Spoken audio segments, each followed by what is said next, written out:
Okay, it is noon on the dot, and we will begin our webinar. Thank you for joining us, everybody who is already on. My name is Kelly Henwood, and I am your host and moderator, and I'm with WSU Extension out of Jefferson County, and I'm the Regional Small Farms Coordinator, and I work in Clallam, Jefferson, and Kitsap Counties. And we want to welcome you to our Weather Stations webinar, A Tool for Farmers. We are very pleased you could join us. So this webinar will be recorded and made available up to 1 week after today, and will either be emailed to you or posted to our YouTube channel and our website. If you have a question during the webinar, please type it in the Q&A box, and I will make sure our speakers answer it. After this webinar, you will receive an email with an online evaluation. Please provide your feedback. We really do value it, and we base our programming on the needs of our local farmers. So Dave Brown will present first about AgWeatherNet, and then we'll have Bob Simmons present after Dave. And I want to just tell you a little bit about our speakers today. A scientist at WSU for nearly 12 years, Dave Brown brings statistical methods to the study of soil and crop sensing, soil biogeochemistry, and precision agriculture. His work helps people grow crops more sustainably while preserving natural resources. Brown adds considerable experience to AgWeatherNet in project and program leadership, agricultural research, data analytics, and environmental sensing. He also has extensive knowledge of soil moisture sensors and distributed sensor networks. So a little bit about Bob Simmons, our next speaker. Bob Simmons has a BS in geomechanical engineering and an MS in water resources management.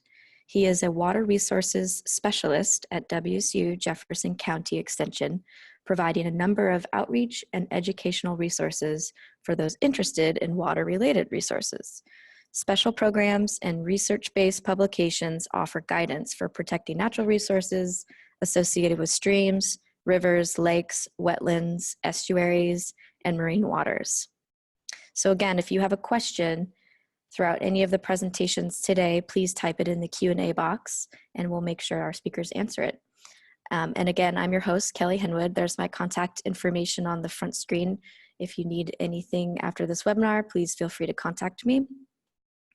Okay, our first presenter is Dave Brown. Dave, do you want to share your screen and unmute? Thank you, Kelly. Hopefully the screen will come up here.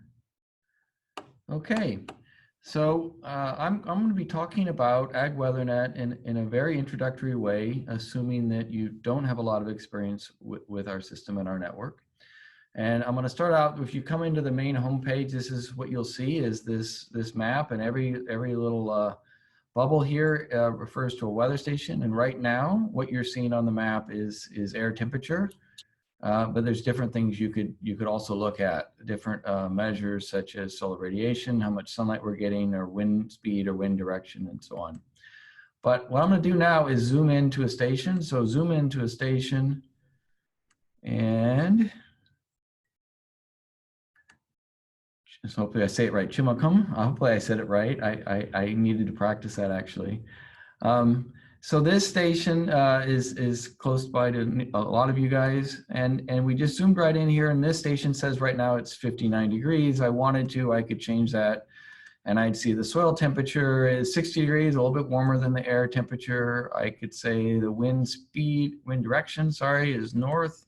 The wind's from the north. The wind speed is 4 miles an hour, not a whole lot of wind, and I don't think there's any rain today. Big zero there. And we can zoom out a little bit, and you can see that there are other stations around here, but I'm going to change this back to air temperature, and we can see all the other stations out in this region that might be relevant to you. Now, once you realize we have all these stations, and I'm going to click on this one here and open it up, and you can see there's the actual picture of the station. If you click on it, you can see the station, and it has all the detailed information on the left-hand side here for this station. And it has pictures of the station from various directions, so you can see the kind of how it's situated and how relevant that might be for you. And these different sensors on here are measuring the air temperature, the humidity, the wind speed and direction. Those are the main ones people get, but barometric pressure, we have that on a lot of our stations. I don't know if this one has barometric pressure or not. And the rain gauges down here, we're trying to move all those rain gauges closer to the ground. So that gives you an idea of what we've got. And that's our primary configuration. Every station might be a little bit different, but that's generally how they're configured. But the next thing you're going to want to do is to personalize your experience with AgWeatherNet. You could just click on various stations and so on, but what you really want to do is go into My AWN, My On, or AgWeatherNet, and right now I'm already signed in, and I don't want to sign out. But what you can do is if you don't have an account already, this will say sign in. You click on it, and you can create an account. You just have to give it an email address. And you create a password, and then you've got a personalized experience with AgWeatherNet. And as we go through, you'll see why that's important, because you don't want to start from scratch every time you come in. You want it zooming in on your stations and looking at data from the stations that you most commonly reference. And for this region, maybe that be Sequim and Chimacum and Poulsbo would be the main ones you might use. But you might also want to see that, well, maybe there's something happening across the water that's relevant as well. So once you're in here and you're signed on, I'm going to go to the weather dashboard next here. And this is why this is taking a little bit of time to pull up here, but normally it's not this slow. I don't know what's happening today, but maybe it's lunchtime and everyone's looking at their weather. But you see I have two stations here that I've personalized. If I want to, I can remove a station. I could select Sequim, I could remove that here. I can also add a station, and there's two different ways. I can add a station by selecting a station this way, or I can add a station by clicking on the map. And I'm going to just do that real quickly to show you how that works. And you see here, and I don't know why the Google Maps not loading real well, but you can see the stations here. And if we wanted to, we can just select this station right here, and that's now, it'll turn green, and now I've got 3 stations that are among my favorites. And once you have those stations, the nice thing is then everything you do, you can very quickly pull up your station and look at what's happening there and compare them pretty quickly and easily. So right now, let's look at this station, and we've got air temperature is 60.5 degrees Fahrenheit and trending upwards. That's what the arrow means. And the last reading was exactly at 12 noon. We record data every 15 minutes. It actually records data more frequently, but it averages over 15 minutes, and that's what we see. And there's a lot of other data here about dew point and so on. This is actually a rather busy webpage. It's for people who are kind of weather junkies who want to really dive into what's happening in the station, but it shows you rainfall yesterday, today, over a certain time period, winds, and so on, and soil temperatures, and anything else you might be interested in, relative humidity down here. So if you want to just quickly look at the weather for a station, this is the place to go, is the weather dashboard. Now, I'm going to click on current conditions, but I'll just say that current conditions, past 24 hours, yesterday's weather, summary reports, weather data, all of these links right here pull up tabular data. So if I go to current conditions, you see it basically is providing all the weather data for every single station we've got. Now, oh, it's because I did a search here. I'm going to kill that search. But normally, if I don't do a search for a particular station, it gives me every station. So that's quite a bit of data. You don't generally want every station. You can search for one station, and you can do that the past 24 hours, yesterday's weather. By and large, people do this if they want to quickly download a lot of data. But in general, I find it most useful to go to the weather data tab over here on the left. And let's say we want 15-minute data. I can just go to 15-minute data. And now it will only show me the data for my favorite stations. And so right now, Jimacum, and I could then switch to Sequim, and I could either print it out or just look at it. This is giving me data every 15 minutes for that station. More often than not, if people are doing this, is because they want to download it, and they'll download it in a CSV file, and you can open that into Excel. And people quite often have their own little tools that they've written to analyze data the way they need it for whatever they're doing. But And if I wanted to switch to SQUIM, then I could do that. I could download this data. And it's given me this data just basically over the last day. Now my options are, I could go yesterday, 4 days, or 7 days. I can go up to 7 days and I can download 7 days because we don't want people kind of stripping all our data. We only allow you to download so much at a time. And if you're doing 15-minute data, you can only go back 7 days for a given station. It's taking a little while to process it. It's basically extracting all this data and dumping it onto your web page. In which case you can use the download button and grab all of it. It's taking a little bit more time than I would expect normally. We've had some funny things going on today with our internet, which seems to be slowing things down. So there it is. And so now I've got 7 days of data. And again, you wouldn't normally just scroll through it. You would normally download that as a .csv. Now, if I go to hourly data, let's just stop script here. I'm not sure why that's acting funny, but this is the trouble doing the live webinar. You might not have the best internet access on the moment when you're doing this. But if you go to hourly data, then you can download up to a month at a time. Now, if you have a specialized need where you need more data, then shoot us an email and we do pull data for people. The caveat is that you have to agree that you're only going to use it for your own use as a grower or whatever, and not use it to develop a weather data product that you would then commercialize. So that's our one caveat. And that's why we have the restrictions that people, if they want more data, they have to ask us for it. And we want to make sure they know they're not allowed to develop commercial products without our approval, basically. So here we are for hourly data, and I could click on a month or whatever to get hourly data. Depends on what you want. So let's go down to the more interesting things here. And I would say the first thing I want to look at is graphs. And I prefer to look at graphical data. That's just, I'm a visual person. And so rather than look at charts, I just like to look at graphs like this. So this is air temperature, relative humidity. So this is the station right now. I'm on SQUIM and I'm looking at SQUIM data. I'll switch to Chimacum. And here we go. It's got air temperature. If I decide that, oh, I don't care about wind chill this time of year, I click on the wind chill icon in the legend, and that part of that just disappears on the graph.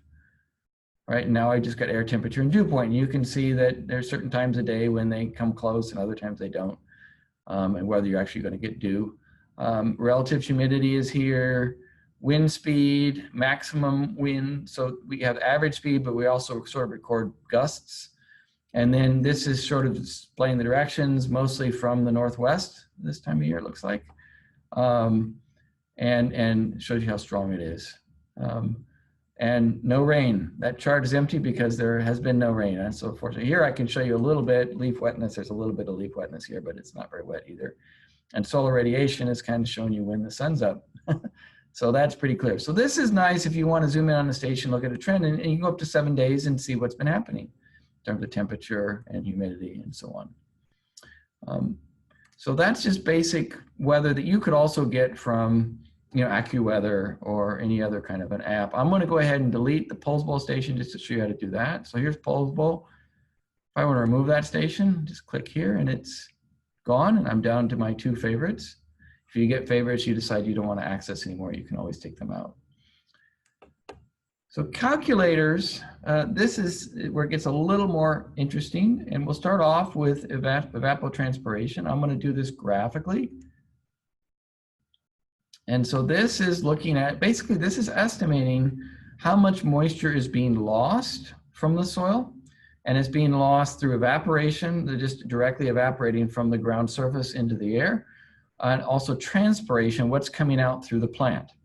And needless to say, this is highly dependent upon what you're actually growing. And what we provide here are 2, ETO is based on lawn grass, and ETR is based on alfalfa. And those are kind of 2 meteorological standards. But in the future, we'll talk about this a little bit later, we would like to have this customized to what you're actually growing. And keep in mind, this is actually potential ET. In other words, if your soil runs out of water, then obviously you're not losing that much water. So this is how much moisture. Let's look at I'm going to focus on the alfalfa, so I'll take away the long grass, just the alfalfa here, and we see this this line here, and the right-hand side is cumulative ET, and so it shows us that over the course of a week, we lost a little less, we're right about an inch of moisture, so that you can compare this to precip directly. So we lost about an inch of moisture from the soil if we actually had the moisture to lose. Now, if the soil's already dry, then it's not, the plant is drought stressed and you're not actually transpiring and you're not losing that moisture. But if you have moisture in the soil, this is how much we might have lost. And then the bar chart is showing you every day, and that's the left-hand side of the axis, daily ET. So that's telling us, so we lost, about 0.1 inches on May 28th, and so on, and that's assuming we were under alfalfa. Okay. So this isn't terribly customized, but it gives you a rough idea of how much moisture you might be losing from a field. And later on, Bob's going to talk about the irrigation scheduler, which gives you a little more sophisticated look at this kind of thing. But it's nice for if you want something fairly simple to give you an idea of how much moisture is coming out of the soil. The other tool we'll look at next, and unfortunately this is not in the calculators, and this, by the way, I'll just note this is something we're working on, is our webpage right now has a lot of links, and we're working on moving towards more of an app interface that won't require quite so many links to find what you want. So crop models, and right now we'll talk about, there's a lot of different crop models. We're going to talk about growing degree days. Okay, and here we go. And so this, right now, this is the simplest model we use, but it's really universally used, and it's actually embedded in a lot of other more sophisticated models. But what this is a growing degree day is a measure of, let's say, a given day. If the base, and this is set for 50 degrees, we'll talk about what this means later on. What this does is for every day, let's say starting in the spring, we calculate what is the maximum temperature at your station, what's the minimum temperature at your station. We take the average of that and we compare it to the base. So if the average of the min and the max is 52, then on that day, there will be 2 growing degree days. 52 minus 50 is 2. And we just accumulate that over time. And that's why you see this curve that accumulates growing degree days when you go from left to right, starting about March 23rd here. It depends on the base. Now, if the average of the maximum of the min is 48, it doesn't subtract, it just doesn't add on that day. It just flattens out during periods when it's colder weather.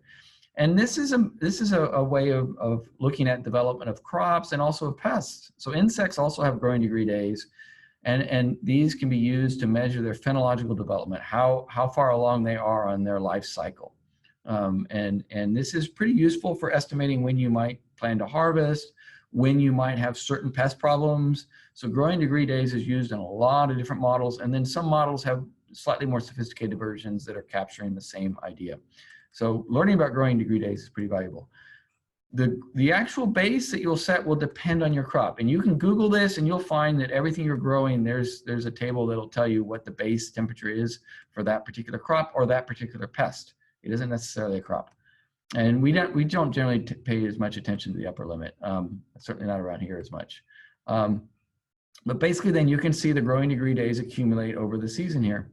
And this will tell you, how far along you are in the growth cycle. Now, quite often in terms of the start date you will set as an emergence date or some other date that's agronomically relevant, that makes sense for you.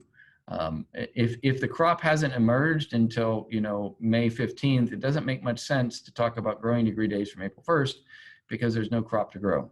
All right, so there is some relationship here, and you got to set this personally. And again, we'll talk about this later on. So, but you can set these, and then you can track them during the year and see how, and sort of get to know how your crop is progressing. So let's move on down here. So we talked about growing degree days. We've talked about ET. So one is irrigation related. The other, growing degree days, is used to decide when you might spray, when you might cultivate, when you might plant. I mean, all kinds of different things that growing degree days are used for. We use them to estimate harvest for different crops. So and certain crops when you need to go in and certain horticultural activities in mid-season. So that's one of our most used tools, believe it or not, and a very simple tool. Irrigation, Bob's going to talk about later, so I'm not going to bring this up right now. So we do have a few disease models, but maybe not a lot for small growers. We're focused on grapes and hops right now, and there's a few others that are in development here too.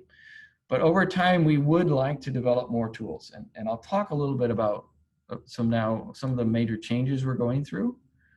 But before I go on onto that, Kelly, do we have any questions for this part of the? We do not have any live questions, but there were a few questions in the registration related to this, about locations and if other locations will be added. And then specifically, nope, that's it. Okay, so let's talk about the locations in the next part of my talk here, because I think it'll make a little more sense when I talk about how we're changing AgWeatherNet. So Sounds good. let me pull this open here. So start this, death by PowerPoint.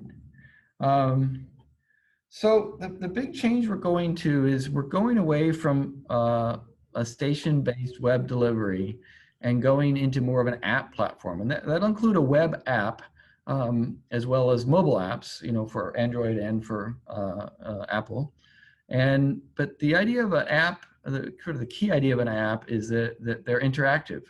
So we don't just deliver data to you and tools to you, information to you, but we also get information from you that helps us tailor your experience with our interface. And as part of that, we will be providing field-specific weather and tools and ability to generate reports on a field level. So the way that works is that every organization, that can be a grower or whatever, however you're organized, you'll have an organization, and for that organization, you can tell us every field you manage.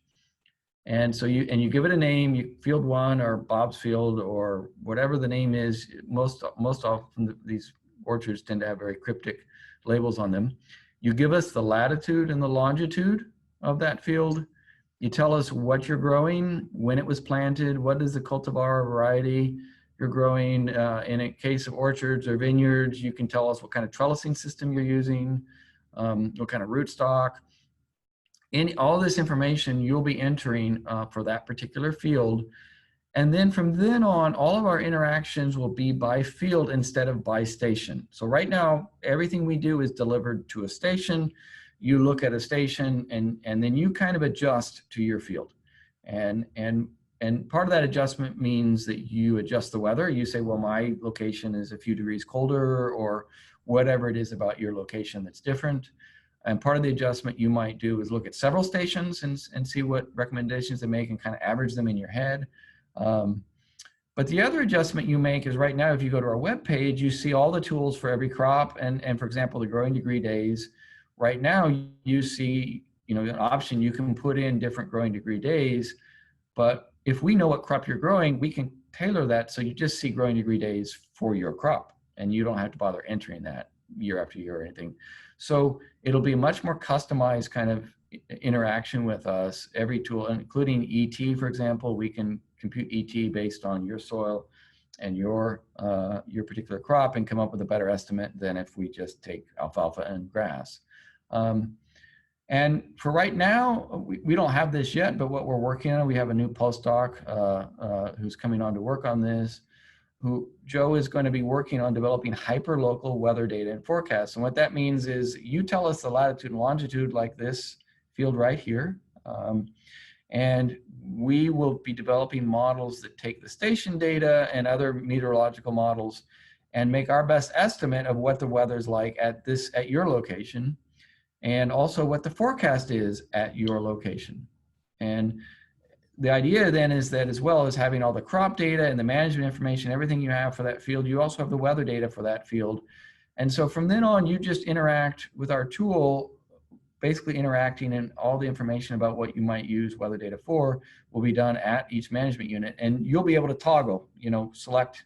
Right now you're looking at all the tools for field 1. you can toggle, you'll see field 2, maybe field 1 is alfalfa, field 2 is something completely different, vegetables. Well, it automatically, you'll see the tools that are relevant for vegetables. And you'll see the weather for field 2 versus the weather for field 1, and all that will be handled automatically. So you can very quickly look at field 1, look at field 2, look at field 3, and get some guidance on what kind of management action you might take. As we go through this, right now we're doing this, the first stage of developing this new tool is actually for cherries and cold weather management and frost protection. So what we're having the growers do for this is they're going to tell us. So our model will estimate when they've got bud break, when they've got swelling, when they've got first bloom, and so on. And that helps us understand the phenological stage, and that helps us improve things. So the growers then will provide us that information on the app, and then we can use that to improve all our models. And right now it's the phenological stage of a cherry. But in the future, they can provide us with information about pest problems, with harvest, with fruit quality, any of those sorts of issues. And we can start to tag all that information back into the weather and our tools and use that to improve our tools. So what you will see a couple of years from now will be a pretty dramatically different interface where information is flowing both directions. And we're constantly learning from you, and that allows us to fine-tune our data. And fine-tune all our tools and our guidance, really. Now, in terms of the weather itself, right now we have we're part of a national network that's called the Mesonet, and as part of that network, we have what are called professional stations, where we have separate stations and separate sensors that go into a Campbell data logger, and we pull all that data out and process it.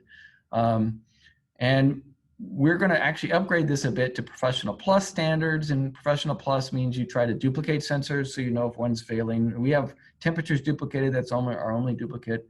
We'll put it on a tower so we can get measures of inversion and wind speed at 10 meters and so on. So this will be our Professional Plus network. That'll be, right now we've got 175 professional stations. We'll probably go to about 120 Professional Plus. And we get reimbursed from this from the National Weather Service. So there's some financial incentive in doing this. But then what we're going to do is for our next tier is go to all-in-one plug-and-play stations that are getting better and better. And so these stations, so this Professional Plus station maybe is $10,000 a station, whereas this other station with the rate we're getting is probably closer to $2,000 a station. So 1/4 or 1/5 the cost, and much easier to maintain. It's not quite the same quality, but pretty close. And so we're going to be infilling our network with more of these that allow us to get the density that we need to be able to get this hyper-local weather provided. And then the last thing that's along the same lines is that if stakeholders have a weather station, if it's a weather station that's reasonably high quality and that can be incorporated into that's accessible to the web, we will pull that into our network, and we'll use that to help with our spatial predictions, and we'll help deliver better data to your location. So right now we've already had, I think it's 13 stations now and about 30 more that people want to add to our network that will greatly enhance the spatial density of our network. And so when people ask about, we need more weather stations, some of these areas we are going to cover better on our own volition, but a lot of it we say is, well, can you get a group together and buy for $2,500 you could put in a weather station that's all in one plug and play, and you can maintain it yourself, and we'll pull in the data and we'll provide all the tools and the interface and the data management if you do that. And we're finding that quite a few people are willing to do that. And again, the exact cost, we have our cost, what we pay. Right now we're using the meter group Atmos 41s. We're talking about pulling in some RainWise data. But whatever your cost is, that's something you negotiate. But it's in that ballpark. Some of them are a bit less, some maybe a little bit more. But this is going to be essential for us. Again, providing that customized experience is having a lot more weather stations, and the development of fairly low cost weather stations that are of much higher quality than they were 10 years ago allows us to pretty dramatically change the way we operate our network. So hopefully that answers the weather station question. And the last thing I'll just mention is that We are also going to be thinking of ourselves as more of a statewide network. And that means we're going to be moving staff. We're going to be putting a field meteorologist into Wenatchee, into Mount Vernon to serve the west side of the state that hasn't not been terribly well served. So in the future, you will see a little more emphasis, not really taking away from tree fruit or wine grapes, but we think we can walk and chew gum. We actually think once we have this infrastructure in place, it behooves all of us to utilize it and get more users throughout the state, rather than concentrating solely on tree fruit and wine grapes, which has been really our focus in the past. So with that, I will take any additional questions. There was a question, Dave, how far back is weather data available? Yes.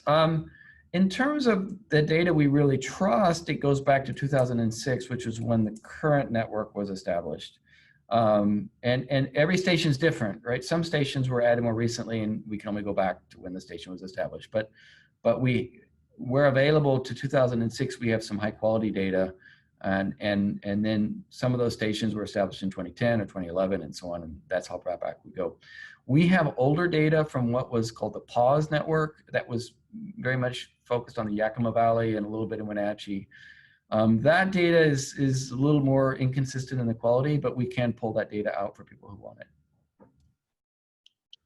Great, thank you. If you have a question, go ahead and type it in the Q&A. Now would be a good time. Any other questions for Dave? If you can't think of any questions at the moment, there's Dave's contact on the screen. Feel free to email him. Yes, I'd be glad to take questions. Okay, so no other questions at the moment, Dave. Mm-hmm. So thank you so much. And we will be moving on to Bob Simmons. So Bob, if you want to unmute yourself and share your screen.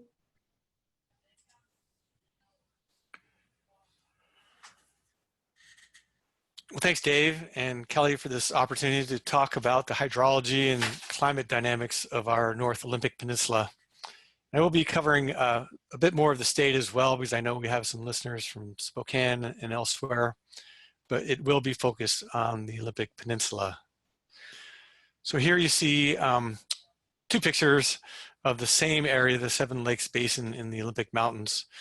One was June 5th, 2014, and then a year and a day later, we see that same viewpoint, and of course with much less snow. That was a warmer winter. It wasn't necessarily a drier winter, but it was definitely a warmer winter and spring than average, and that resulted in no snowpack in that particular basin, where there typically is some. And here's another ridge in that same area on those same dates. So you can see the dramatic difference in snowpack between the 2 years. And I know we all recognize that water's foundational for our society and what we need to survive, to produce our food, maintain hygiene, central to economic and social development, as well as essential for healthy ecosystems that support us. So I'm going to provide an overview of the weather patterns for the Northeast Olympic Peninsula, some recent weather observations, our summer weather predictions, potential drought impacts, and climate change predictions and impacts in this presentation.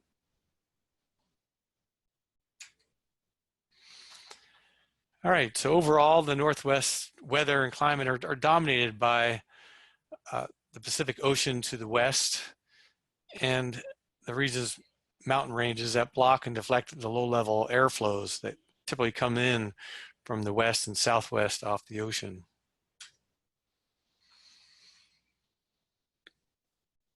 Here in the Northeast Peninsula, we experience this rain shadow phenomena of the Olympic Mountains, which is a result of storms and prevailing winds that typically come from the south and west. They hit the mountains, and as air level rises, it drops the moisture in the air, dropping most of the rainfall on the west side of the mountains and dropping up to 200 inches and over the range, and leaving our leeward side drier and much sunnier.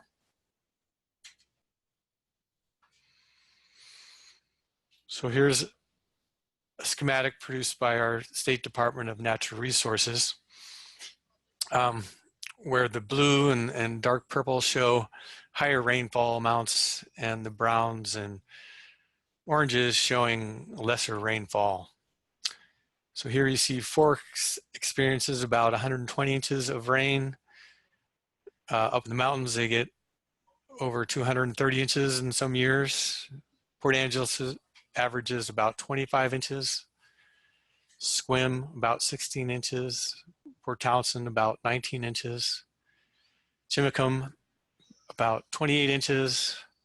Quilcene 56 inches. Paulsbo 41 inches. And down in Belfair about 54 inches. So you can really see visually that rain shadow effect of the mountains and how dry that makes our region. Here's a statewide map showing basically in the blue higher areas of rainfall, and the pink being the highest areas.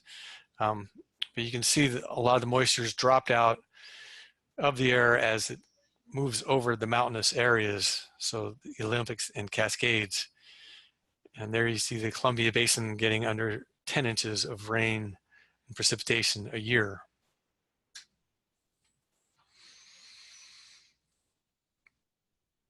Here's a little bar graph of the precipitation in this area. This is actually for Hadlock itself, where I'm located. And you can see in January we get between 2.5 and 3 inches of precipitation. However, in July and August we get less than an inch of precipitation. And so you see the downward trend through the spring, the lowest in the summer, and then precipitation ramps back up in the fall, with November being our wettest month with about 3.3 inches of rainfall.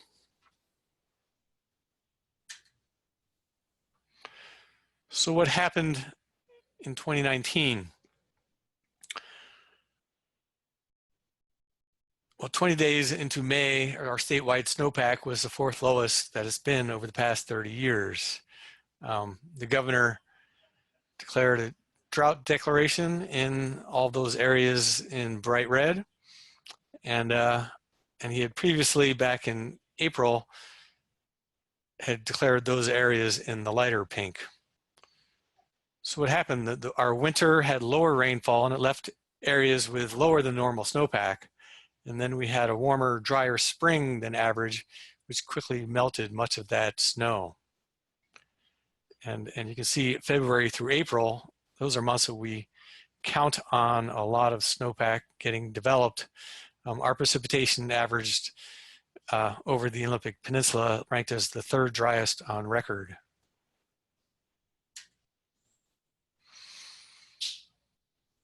So as of June 3rd, our snow water equivalents in the different regions are noted on this graphic. You can see North Puget Sound had only 18% of the snow water equivalent that it typically has this time of year. In the Olympics, particularly in the Waterhole Basin, where they typically have about 13 inches of snow water equivalent, they had 0 inches, and that's 0% of normal. And you can see across the state the low numbers of snow water equivalents throughout the state. What may be causing this? It could be the El Nino effect. And I think many of you have heard of El Nino and its counterpart, La Nina. But they are warm and cool phases of a recurring climate pattern across the tropical Pacific. This pattern can shift back and forth irregularly every 2 to 7 years. and they trigger predictable disruptions of temperature, precipitation, and winds. And actually, it's more predictable for the winter months, and less predictable in the summer. And these changes disrupt large-scale air movements and triggering a cascade of global side effects, and definitely affecting us here in the Pacific Northwest.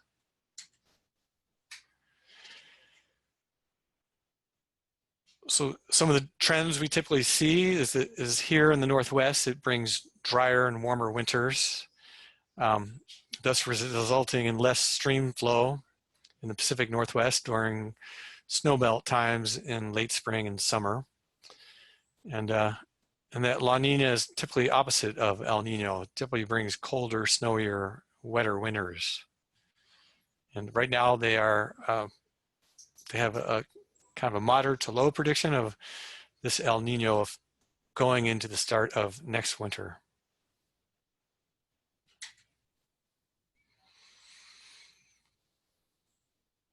So based on National Weather Service information from 7 of their climate models that are averaged for these graphics, we can see the predicted temperatures for June of 2019 to be about 2 degrees Fahrenheit above the average, the past 30-year average for this area.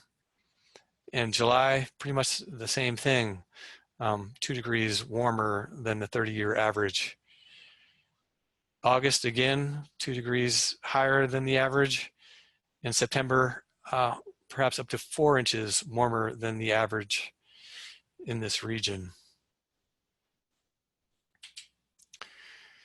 And for precipitation, it looks like we may only get 50 to 90% of what we normally get in this region. So you can see the colored markings. So that means percent of the 30-year average for this region. So July, same thing, 70, 90% of the average. And August may be a bit wetter, maybe 110 to 130% of our average for this area. But then back in September, it looks like precipitation will drop off and we'll get between 0 and 50% of what we usually get.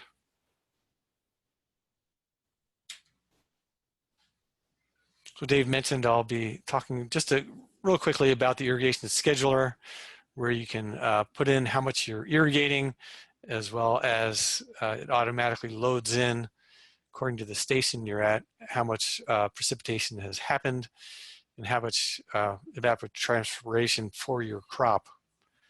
So I can show this better on the mobile app, which you can download through the Google Play Store. If you search for Irrigation Scheduler Mobile, you can do that with Apple as well. But with this, I added a new field. I put in the Thin River Cidery using the Ag Weather Network, the Chimicum Station, and the crop of theirs that I put in was their apple crop, and their soils are silt loam. And then I went down and clicked on the daily budget table. And so you see that on the next little screenshot to the right. And you can see for that past week how much water was used by the apple crop and how much irrigation or rainfall happened. And so it automatically loaded the 0.26 inches of rainfall we had on the 25th of May. But you could put in the amount you irrigated on those other days if you had indeed irrigated. So the next column shows the available water, and then thus calculating the water deficit on that right column. So you can see on May 30th, there's a water deficit of 2.9 inches. So thus, they should be watering and irrigating that crop at that time. And on the far right, you can see the cumulative water chart. So the black boxes show the rainfall totals. So that's a cumulative amount of rainfall in the black boxes. So you can see how that, over the month we had just over 1.5 inches of rain over the month period from, I guess it's more than a month, from April 11th through May 30th. And you can see the crop evapotranspiration, of course, cumulatively building over time to over 4 inches of water. And you can see that the rain was not accommodating that water use by the crop, and this irrigation should be provided. So I think most all of you are probably familiar with water conservation basics, but particularly we want to fill the entire root zone with water, and not too much below the root zone, because that would be wasted irrigation water. And then we want that root zone to dry out partially before we irrigate again, so it can take in the water. And you likely know organically amended soils tend to hold water longer and need less frequent irrigation.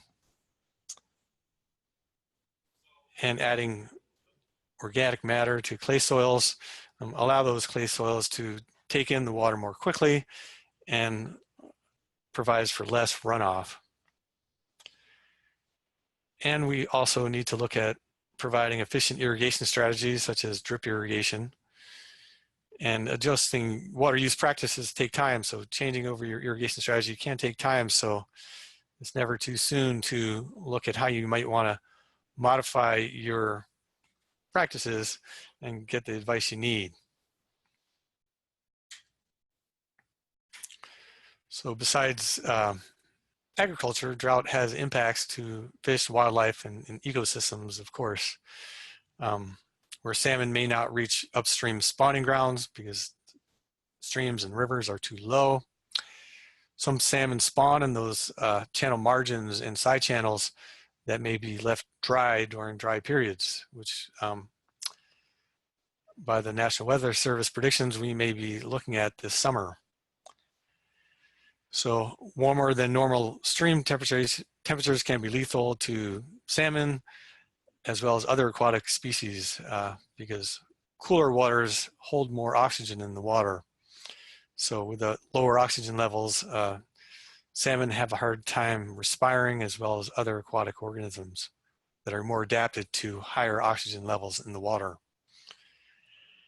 And less water generally equates to reduced productivity for all wildlife, since dry conditions reduce wildlife forage as well as other habitat conditions. So now I want to switch a bit to climate change and climate change impacts.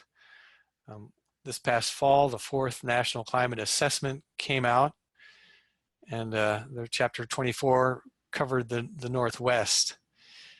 And they show that our region has warmed substantially, nearly 2 degrees since 1900. So this has led to reductions in snowpack, increasing wildfires, reduced the amount of water that's typically slowly released by snowpack. That provides water for agriculture, communities, wildlife, and rivers during our dry, warm summers. 2015, that exceptionally warm period was kind of a wake-up call for climate change. As I mentioned before, precipitation that typically falls as snow fells rain, and it resulted in drought and water scarcity because there's less snowpack to melt, and that affected farmers, hydropower operations, city drinking water supplies, salmon, and recreational opportunities.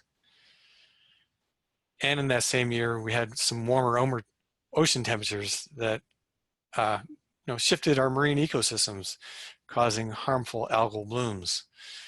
And I think the analogy for agriculture is when you have warmer conditions, you have pests that can survive through the winter or that are timed differently, and perhaps new pests that can now live in this region. So overall, the prediction for the Northwest is we will continue to warm during all seasons under all the climate change scenarios. And so it will exacerbate our snowpack loss and increase the risk for insect infestations and wildfires.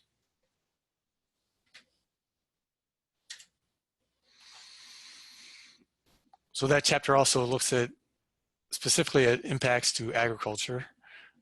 So they have some examples here, such as the changes that they're experiencing with apples, talking about the higher spring temperatures have led to earlier flowering and can lead to a mismatch between the availability of the insect pollinators that are required for fruit setting and can affect also the fruit quality as well as yield.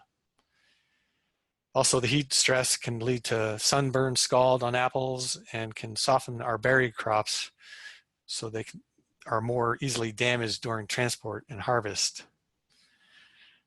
Heat stress can also decrease livestock health and increase the parasites that affect them. And those warmer and drier summer seasons will likely reduce forage quality and quantity. So that's all from that National Climate Assessment.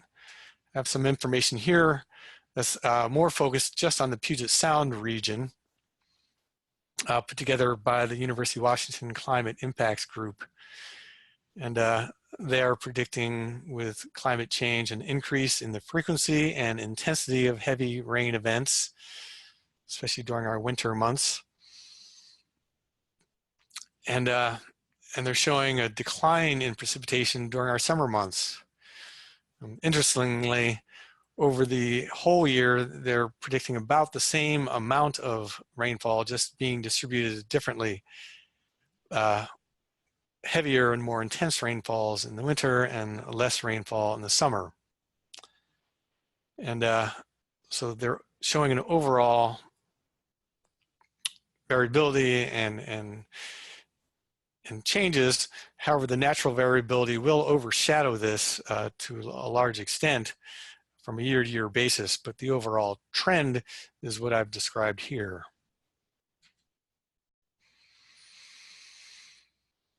So with increasing air temperatures and decreasing summer precipitation and the shifting types of winter precipitation, carbon dioxide fertilization and sea level rise, these should all affect agriculture in the Puget Sound region.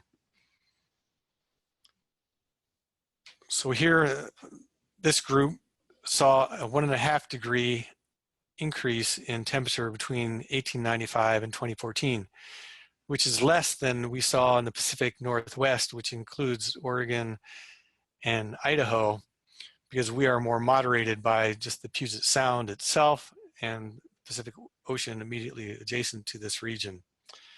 So we are definitely moderated a bit, but we're still experiencing temperature change, as you can see from the graph on the right. And you can see the year-to-year fluctuations can be quite dramatic, but the overall trend is warming by 1.3 degrees over that time period.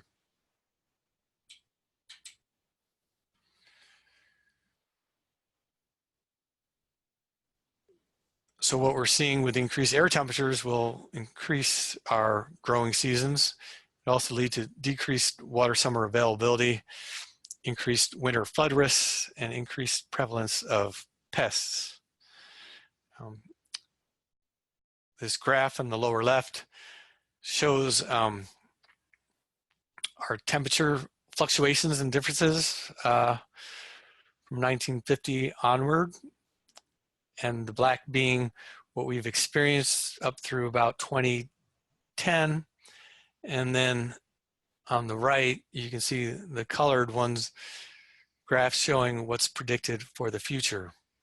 So, and they show different model plots, but they're all showing trending increase in temperature ranging from 6 degrees Fahrenheit to 11 degrees Fahrenheit by 2100. So you can imagine the different types of pests and snowpack that we'll see under these changing scenarios, this warming trend. All right. Well, with that, I want to thank you all for participating in this webinar, and I'd like to open this up for questions.